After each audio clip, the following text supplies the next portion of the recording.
Libra! Kamusta? Welcome back to Pinay Angel Tarot. This is your end of August kapalaran para sa mga Libra. General love reading. Pasensya na kayo guys kung mahuli yung inyong love reading this month. Pero don't worry, ito na. Ayan, medyo na-busy lang with some personal matters. Anyway, so alamin natin ano ba ang energies connected sa'yo sa love life mo. Siyempre, yung feelings ng person mo, ng taong mahal mo. At tingnan pa natin kung ano pang ibang mga mensahe dito. Comment present para lang kung nanonood kayo. Okay. So, exciting kasi kakatapos lang ng full moon. Kaya marami na namang pagbabago. Ready ko lang yung mga cards nyo guys ha. So, kung bago po kayo, subscribe and hit the notification bell. Ang daming cards ha. Okay. And this one, Libra. Okay. So, tingnan muna natin yung oracle messages galing sa person in Libra. Reflection, give each other some space at the moment. Trust and have faith that all will work out for the best. Baka hindi kayo nag-uusap sa ngayon. Magtiwala daw na mag-work out ang mga bagay-bagay. A message for you, I'm thinking of you this very moment. Your love fills me with light. I love you. Grabe. Sobrang mahal ka nitong person na to na hindi kayo nag-uusap ngayon. Pero, binibigyan mo siya ng positivity. Yung pagmamahal mo daw, ay yan daw yung nagbibigay ng lakas at ng liwanag sa taong to. At mahal ka niya. Ayan, may pa I love you pa. Oh. Grabe, ang lalim nitong connection na to. Happy family strategy. Okay. Gusto mo ng commitment, pero pinoproblema mo kung paano. Naka-reverse kasi yung strategy eh. Ayan. Naka-reverse siya eh. So, parang lost ka pa sa ngayon kung papaano. Okay. Dream, spiritual. Oh my gosh! 11-11. So, Libra, twin flame mo to or soulmate mo tong taong to. 11-11 is an important number for twin flames. It symbolizes the harmony and balance of soul counterparts. So, may connection kayo, kayong dalawa, na parang hindi mo ma-explain yan eh. Pero, nafe-feel mo yan, na connected kayo. Spiritual, your spiritual journey is beginning. Posible ang lakas ng intuition mo ngayon, malakas ka makaramdam. Share your dreams together and encourage each other to make them a reality. May mga pangarap kayong dalawa, sinusuportahan ng isa't isa, tinutulungan ng isa't isa. Parang hindi nyo ma-explain yung connection na to, yung lalim, very spiritual.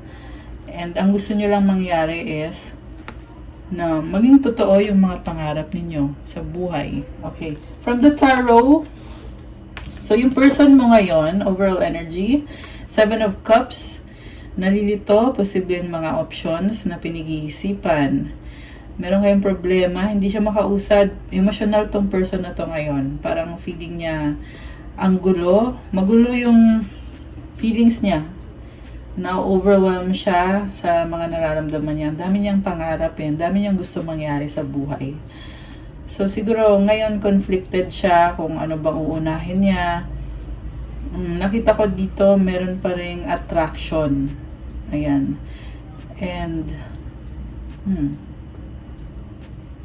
dami niya ding iniisip, guys. Kita mo, ang daming stars, oh. So, parang, isip niya, ano to, nakakalito. Ang dami, daming ganap. Okay. 3 of Pentacles, the Devil, Queen of Cups, the Tower, and the Page of Cups.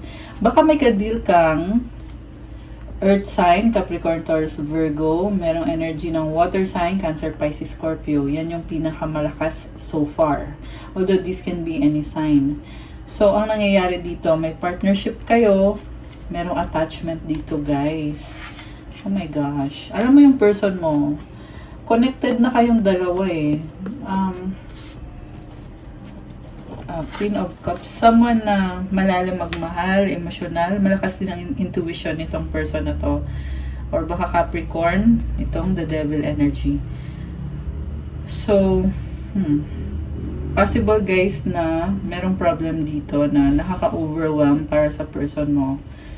Kasi merong tower moment. So, may binabago or babaguhin sa sitwasyon. Page of Cups, parang kung dati ang strong ng connection ninyo, ngayon parang humina siya.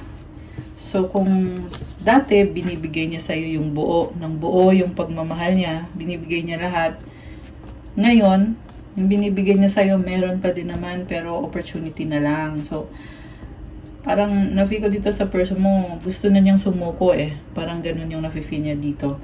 Kasi si Queen of Cups, bibigay niya yan lahat. Kasi masaya siya sa'yo eh. Ikaw yung gusto niya. Kaya lang itong Tower, sinasabi dito na kailangan baguhin itong sistema na to. Masyado siyang nag-effort dito eh. Ayan, sobrang ma-effort sa connection. Talagang inalagaan niya tong connection na to, pero may nagbago. At parang sinasabi niya, dito pa rin ako, pero hanggang dito na lang. Parang ganun. Tapos may feeling dito na baka iwanan ka na niya ng tuluyan. May ganong vibe yung person mo.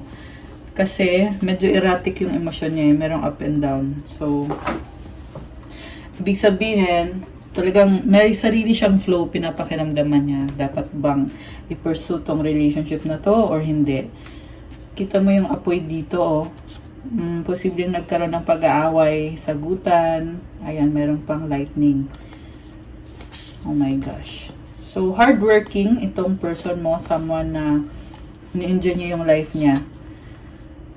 So, pero guys, parang nakita ko dito, in a relationship kayo, tapos nagkaroon ng breakup. Ayan, itong Tower. So, ayan, although hindi ko naman sinasabi na wala ng pag-asa. Yan lang yung lumabas dito. Parang bumaba yung energy niya, yung enthusiasm niya sa connection na to. Mamaya i-clarify natin kung bakit. Ngayon, ikaw naman, High Priestess, 9 of Wands, 7 of Pentacles, 5 of Wands, and the 4 of Wands. So, ngayon, very silent, tahimik si Libra. Hindi mo sinasabi yung mga action mo, pero may tinatago ka dito na frustration. Parang frustrated ka dito, naiinis ka, na kasi pinaglaban mo siya, pero bakit ganito yung nangyayari? 7 of Pentacles, iniisip mo, worth it ba na magstay dito? Worth it ba na ipaglaban ko to? Kasi mukhang nag-effort ka din naman dito. So, conflict, gusto mong baguhin yung conflict at ibalik yung harmony. So, ayan, 11-11. This can be commitment or wedding. Parang nakita ko dito, pinag-aaralan mo eh. Paano ba to babalansehin? Paano ba to aayusin? Pero at the same time, andun yung feeling mo na gusto mo na lang iwasan, gusto mo na lang talikuran. So, yung iba sa inyo, binlock nyo pa yung person nyo kasi meron kang 9 of Wands. Kita mo may nakaharang, oh. Parang sinasabi mo dito, kung hindi ka kung hindi ka susunod sa akin, pues, ibablock kita. May ganun eh. Ayan, na parang alam na alam mo na nasa tama ka. Kaya, parang pinipili mo dito na itigil muna yung, parang isip mo, kalokohan tong effort na ginagawa ko. Titigil ko na muna tong kalokohan na to. Pero at the same time, mukhang nagka-clash kayo at nag-iisip ka ng paraan para paano magkasundo. Magkaiba kayo ng ugali nitong person na to. Kaya, nahihirapan ka na iisip mo paano ko ba to mapiplease itong taong to, paano ba gagaan yung loob niya sa akin, ano bang gagawin ko. Yung iba sa inyo guys, maraming taong involved. So, posible yan merong nagsasapawan. Ayan o. Ayan, naglalaban-laban. Posible merong pagsiselos. Kaya ganyan. At sa dulo, lumabas dito na meron pa ring balance. So, parang minamanage mo yung mga taong ito na nasa paligid mo na kahit naguguluhan ka, pero iniisip mo, paano ba to maging maayos to lahat? Kasi ayaw mo ng gulo. Okay.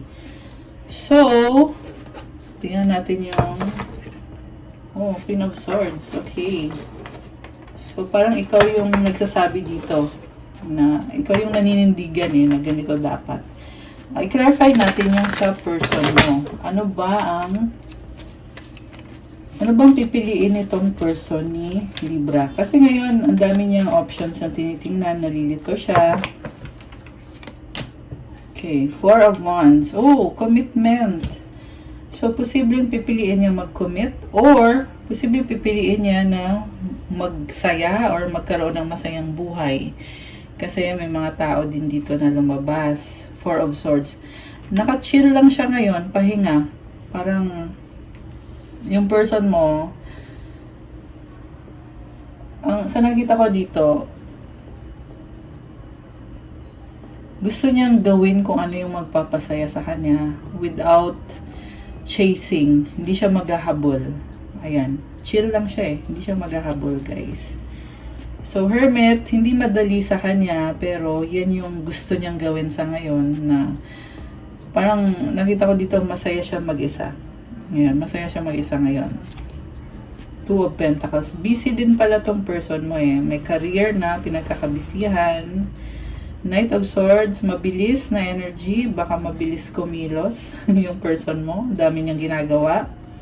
Eight of Wands. Okay. So, posible merong biglaang communication. Ayan. Or travel. Pag-travel. At para sabihin niya sa'yo na nahihirapan siya. Nawawalan na siya ng pag-asa. Alam mo, nakita ko dito, habang nag-work siya, ikaw yung nasa isip niya. Parang feeling niya dito very delicate yung yung relationship ninyo. So siguro na-feel niya dito na baka hindi mag-workout to. Parang nawawalan ng pag-asa talaga yung person mo, Libra. The Moon, ayan ulit, lumabas na, nalilito siya, gusto niya mag-isa. So tinitingnan niya yung sarili niyang reflection. Parang sine-check niya eh, okay ka pa ba? Okay ka pa ba, self? Ace of Pentacles, New Beginning, Eight of Swords. So, may nagbago sa kanya eh. Alam mo, ang hirap dito sa person mo kasi gusto niya ng bagong simula, pero meron siyang standards eh na parang sinasabi niya dito, okay Libra, mag-start tayo, magsimula tayo ulit, pero dapat ganito yung mangyari. Parang ganun yung nakikita ko guys eh na nag-a-adjust siya sa'yo, merong pusa, oh. So, inobserbahan ka niya, tapos nag-a-adjust siya, pero may mga limitations, may mga kondisyon. Ayan. So, may mga kondisyon na siya. Also, mukhang meron na siya sariling mundo dito. May ibang tao dito sa energy niya. Knight of Wands. Nag-explore. So, posible tumitingin siya sa mga options niya na kung ano ba, kung may iba pa bang person dito na magmamahal sa akin or magkakagusto sa akin. Ang nafe-feel ko dito kaya siya nagkakaganyan kasi parang wala siyang assurance. 13 on the clock. Ayan, angel numbers. Parang wala kasi siyang assurance sa'yo eh, na paglalaban mo ba siya, paninindigan mo ba siya, pipiliin mo ba siya. So, ito siya nag-e-explore. Posible magta-travel, baka may kadil kang Sagittarius or sama na may Sagittarius sa birth chart niya. Alam mo, masayahin tong person mo. Kaya, maghahanap siya ng paraan para i-pursue yung mga bagay na magpapasaya sa kanya. So, maaaring magta-travel. Kasi, nakita ko, tumalikod. Ayan. Ito, tumalikod din yan, oh. So, nagmamanifest siya eh. Parang sinasabi niya dito, total, ganito na ngayon yung nangyayari. So, maghahanap ako kung saan ako masaya. Yung iba, guys, pupunta ng Canada. Ayan, merong maple leaf, oh. Ayan. Okay. But anyway, ayan. Those are just energies. Posible yan kung hindi siya makapag-travel, mag-explore siya ng mga options, may mga kaibigan siya na tutulong at sumusuporta sa kanya at parang nafe-feel niya dun na masaya siya sa ganun kasi pinapakinggan siya, alam mo yon, parang naghahanap siya ng comfort. Ayan, mga kaibigan, no, Three of Cups. So, siguro isa din to sa pinagsisalusan ni Libra. Ayan, merong salusan guys na nafe-feel ko dito eh na parang mas pinili niya na magpunta sa ibang mga tao kasi dami niyang options eh, 'di ba? Ito, marami siyang option. So, ngayon yung attention niya andito. So, merong tower, death. Oh my gosh. So, may nakita din ako dito guys na merong third party. At dahil sa third party na natuklasan, nagkaroon ng death ending. Ayan. Sobrang serious nitong person mo. Parang, dami na tong achievement sa buhay. Ang nakita ko dito, hindi siya masaya dahil nga sa merong third party. Six of Wands. Ayan. So, meron the Empress. Oh, wow. Alam mo, sobra kang mahal. Sobra kang mahal. Ayan. Sobra kanyang mahal, Libra. Oh my gosh. Alam mo, may nakita kong buntis. So, baka magkaka-baby kayo. Ayan. May bata eh. Ayan, oh.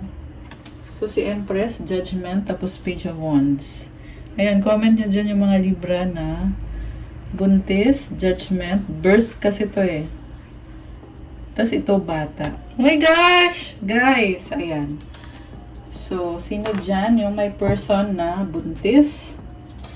Okay. So, also guys, kung hindi literal na pagbubuntis, maaari kasi yan na meron siyang bagong project, may nagbago sa kanya, nagbago yung energy niya, bago yung landas na tatahakin niya.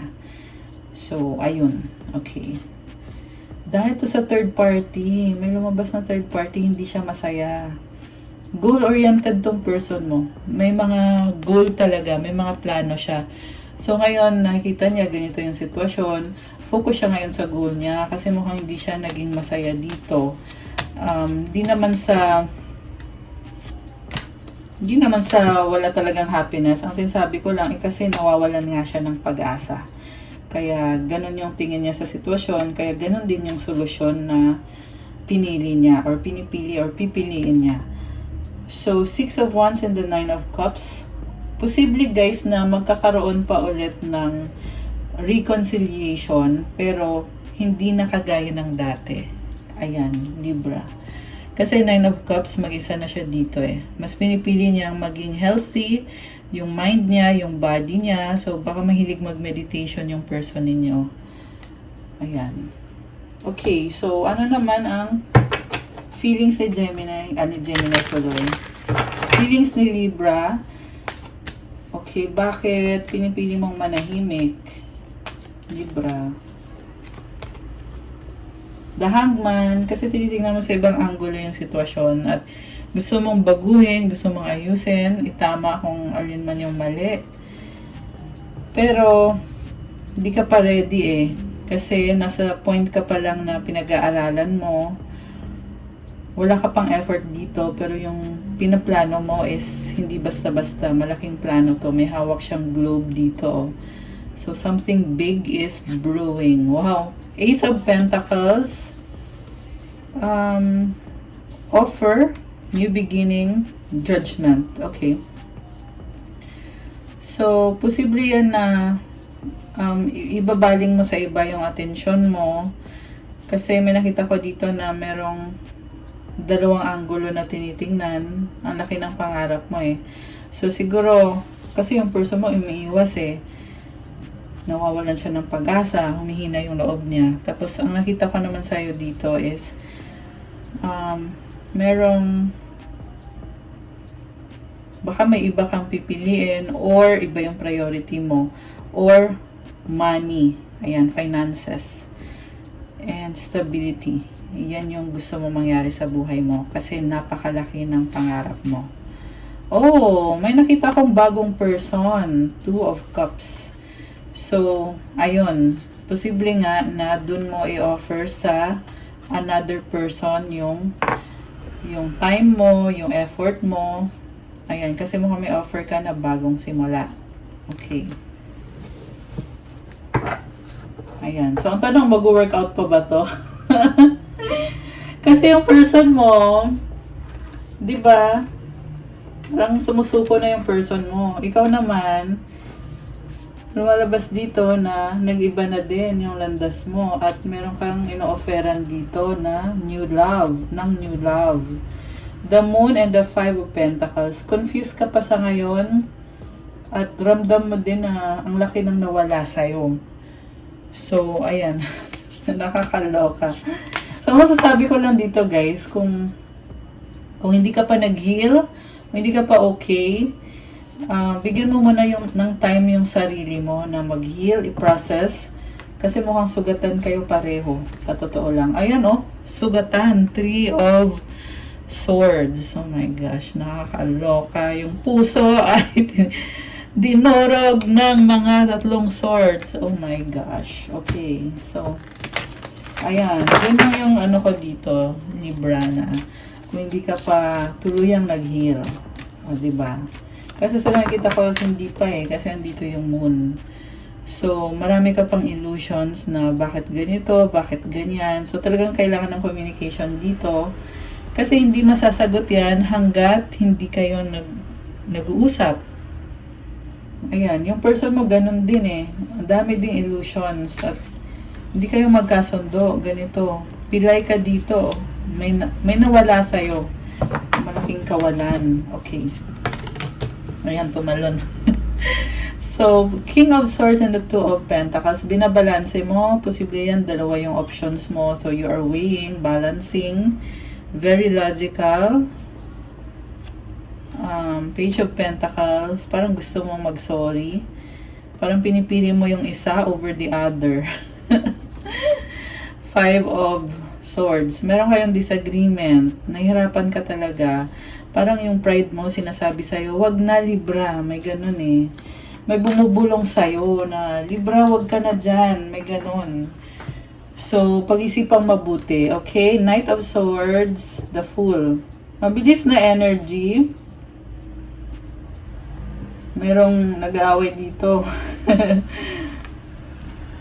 4 of Cups. Mabilis na energy, hindi ka masaya. Pero inisip mo pa rin na thankful ka pa rin. May nakita kong possible na communication na hindi yan yung gusto mong mangyaring pag-uusap. Pero inisip mo na lang na masaya ka pa rin naman sa taong yan. Grabe! Kahit ganun na yung disagreement ninyo, pero nakakaramdam ka pa rin nito. Happiness, sun, positivity. Kasi very independent ka Mukhang hinihintay mo siya. Ayan, parang pabago-bago ka dito. Hinihintay mo siya pero umiiwas ka sa kanya, no? Kasi nakafocus ka sa sarili mo, sa finances at sa achievements mo. Very practical na energy. Contentment sa buhay, happiness. Oh my gosh, 10 of Cups. So guys, nakikita ko dito, babalik ka pa rin. Hinihintay mo siya. May tampuhan dito Nakita ko babalik ka pa rin sa taong yan. Pero natatakot ka na baka hindi ka niya tanggapin. The Star. Oh my gosh. Alam mo, Libra, nakita ko dito, in love ka. Parang, ang na-feel ko dito, yung person na yan, yung nagparamdam sa'yo na parang special ka, you're a star, you are an amazing person. Parang ganon. May puno dito, I feel like, nagbigay din ng wisdom sa'yo itong nangyari dito. Nagkaroon ka ng foundation, stability sa sarili mo, na kung ano ba yung mahalaga sa'yo, kung ano ba yung dapat pagtuunan mo ng pansin. Merong rainbow opportunities. And rainbow can also be hope kahit na nahihirapan ka pero nafe-feel mo na may pag-asa dito. So, yung person na yan talagang nagparamdam sa'yo na you are wonderful, you are special. Grabe! Grabe! So, parang na-feel mo dito na walang katulad yung taong yan. Siya lang yung nagparamdam sa'yo nito. Hermit. Niisip mo kung ano ba yung makakabuti para sa'yo kasi meron ka ding options So, tinitingnan mo kung itong person na ito na soulmate mo na sobra kanyang pinapasaya, makakabuti ba siya sa'yo? So, ang lalim ng lalim ng hugot mo, tapos dami mong opinion dito sa sitwasyon na to. Detalyado ka kung pag-aralan mo yung sitwasyon, no? So, 2 of Swords, the Emperor. Ngayon nakikita ko, kinoconsider mo ulit yung mga bagay-bagay. Parang lumakas ang loob mo dito, pero may fear ka pa rin na baka mamaya magkamali ka sa mga desisyon na gagawin mo. siguro, ang advice ko dito, buksan mo yung puso mo, itanong mo sa puso mo kung anong desisyon. Kasi, ngayon, isip kasi yung pinagdidesisyon mo, tsaka pride. Kasi si Emperor, ma-pride yan eh. So, ayan, kaya itanong mo sa puso mo. Ibig sabihin, pakiramdaman mo, mahal mo ba yan? Oo o hindi. Ayun, so, dun mo i-base yung mga magiging desisyon mo. Okay? Siyempre, dapat balance din yung isip at yung puso. Okay. So, anong outcome dito? Ito, gustong lumabas ng card na to. So, memories, childhood memories. Yeah, kasi merong past life connection eh. So, may mga nafe-feel ka dito na kakaiba na hindi mo ma-explain na parang masaya yung puso mo. Masaya yung puso mo. Ayun, merong past life dito. Kilala mo na yan. Ayan, nag-explore kayo ng past life ninyo together, nitong taong to. Kilala mo na siya sa past life. Hindi mo lang ma-explain. Kasi nga, ayan, 404 on the clock. Oh my gosh! Ayan, angel numbers.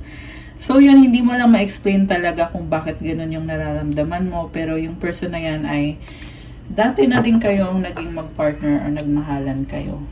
Oh my gosh. Knight of Wands and the Death card. So, parang nagdesisyon ka dito na mag-explore at gawin kung ano yung nagpapasaya sa'yo. Merong third party or kaibigan na nagsasaya. Pero more on third party to kasi attraction. May attraction.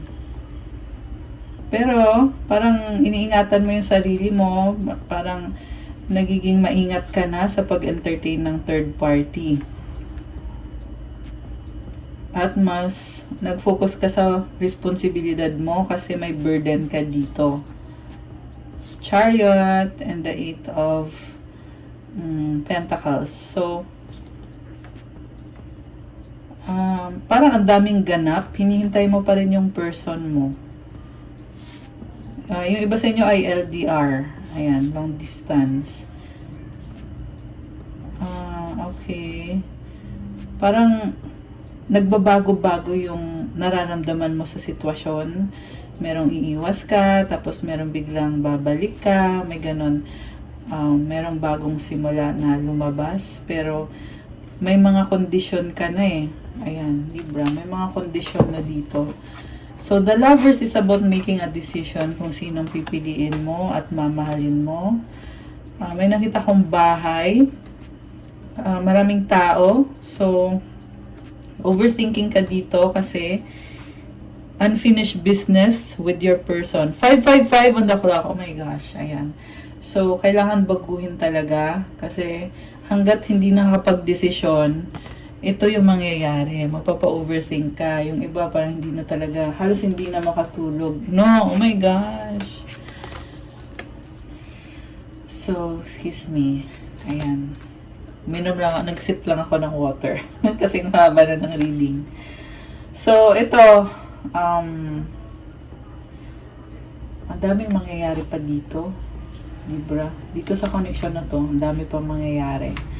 Pero may nakita ko sa'yo na parang mas gusto mo na kung ano man yung mga desisyon mo, sa'yo na lang.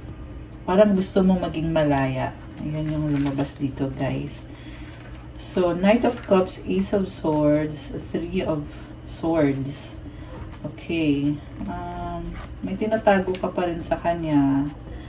Pero nakaka-feel ka dito ng panghihinayang. So, ayan, mukhang nasa sayo nga yung may third party. Ayan. And then, problem, panghihinayang lumabas eh. So, gusto mo i-heal yung situation, moving towards calmer waters. Wheel of Fortune, King of Cups. Parang sabi lang dito, hawak mo ang desisyon. Grabe, ang strong ng energies na to. So, ayun yung advice ko sa'yo for the reading. Hawak mo daw yung magiging desisyon eh. Nakita ko dito, there is fertility, abundance. Malalim tong pagmamahalan na to, guys. Wheel of Fortune, umiikot kasi yung gulong ng kapalaran. So, although, ang reading na to ginawa ng August, this is a timeless reading. So, anytime na mapanood nyo to, maaaring magre-resonate pa rin to, guys. mga 3 to 6 months. Ganun yung effectivity ng mga readings na ginagawa ko. Okay.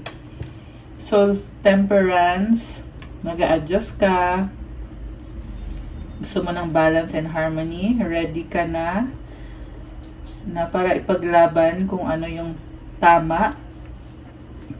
Merong decisions na kailangan gawin, merong ending. Ten of Swords. Ang nakita ko dito, gagawin mo kung anong gusto mo, talagang nakafocus ka. So, ayan, hawak mo ang mga desisyon dito sa connection na to. Yung person ni Libra, ano naman ang mga desisyon?